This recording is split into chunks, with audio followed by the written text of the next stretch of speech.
तुम्हाला सुद्धा रोज सकाळी उठलं की मुलांना पोळी भाजी सोडून दुसरं अगदी झटपट तयार होणारं टिफिनसाठी काय द्यायचं हे सुचत नसेल, तर एकदा या पद्धतीने होणारे पौष्टिक असे कटलेट मुलांना नक्की बनवून द्या. मुलांना इतके आवडतील की मुलं रोजच्या रोज म्हटलं तर हेच मागून नेतील आणि विशेष म्हणजे अगदी पौष्टिक आहेत. यामध्ये तुम्ही वेगवेगळ्या प्रकारच्या भाज्या सुद्धा वापरू शकता. चला तर मग रेसिपीला पटकन सुरुवात करूया. पण त्याआधी रेसिपी व्हिडिओ थोडासा जरी आवडला तर व्हिडिओला जास्तीत जास्त शेअर करा, एक लाईक नक्की करा आणि चॅनलला सबस्क्राईब करायला विसरू नका. सर्वात आधी इथे एका बाउलमध्ये मी पाव वाटी पोहे घेतले आहेत. आता हे पोहे 2 ते 3 वेळा स्वच्छ पाण्याने धुवून घ्यायचे. पोहे 2 ते 3 वेळा स्वच्छ पाण्याने धुवून घेतले. आता हे पोहे भिजण्यासाठी बाजूला ठेवायचे. पोहे भिजतायत तोपर्यंत पुढची तयारी करूया. त्यासाठी इथे मी एक बटाटा शिजवून त्याची सालं काढून घेतली आहेत. आता हा बटाटा आपल्याला मॅश करून घ्यायचा आहे. तर बटाटा मॅश करण्यासाठी मी अशा पद्धतीचा मॅशर वापरतेय. तुम्ही किसणीने किसून घेऊ शकता किंवा हा मॅशर हवा असेल तर प्रोडक्ट मी डिस्क्रिप्शन बॉक्समध्ये टॅग केला आहे, तिथून तुम्ही घेऊ शकता.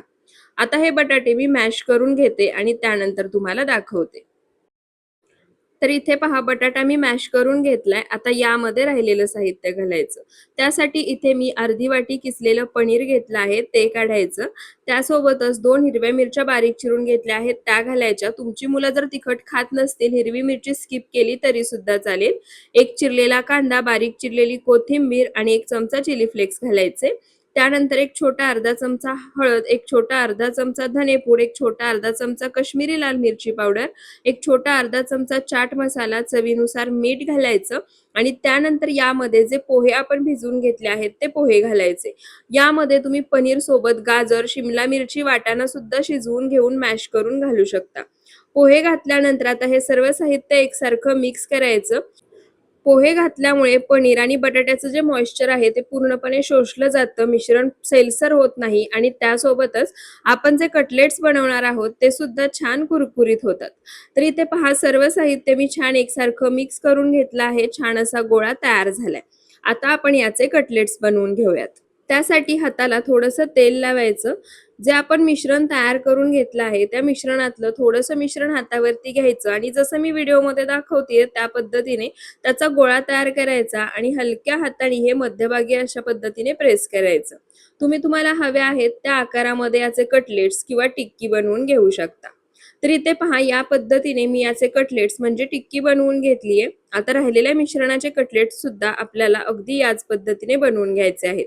एकदा सुरुवातीला हाताला तेल लावलं की परत हाताला तेल लावायची गरज पडत नाही. मिश्रण हाताला चिटकत सुद्धा नाही आणि अगदी व्यवस्थित याचे कटलेट्स बनवून तयार होतात. तर इथे पहा सर्व कटलेट्स मी बनवून घेतले आहेत. आता आपण हे भाजून घेऊयात.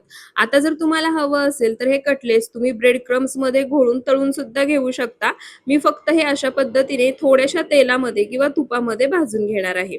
त्यासाठी मी गॅसवर तवा गरम करायला ठेवला. तवा छान कडकडीत गरम झाला. आता या तव्याला तेलाने ग्रीस करून घ्यायचं म्हणजे तेल लावून घ्यायचं. तेल छान गरम झालं की आता तयार कटलेट्स अशा पद्धतीने तव्यावरती ठेवायचे आणि मध्यम आचेवर खालच्या बाजूनी हलकासा रंग बदलेपर्यंत भाजून घ्यायचे. तुम्हाला जर तव्याची लिंक सुद्धा हवी असेल तर ती सुद्धा लिंक मी डिस्क्रिप्शन बॉक्समध्ये दिली आहे, तिथून तुम्ही हे प्रोडक्ट घेऊ शकता.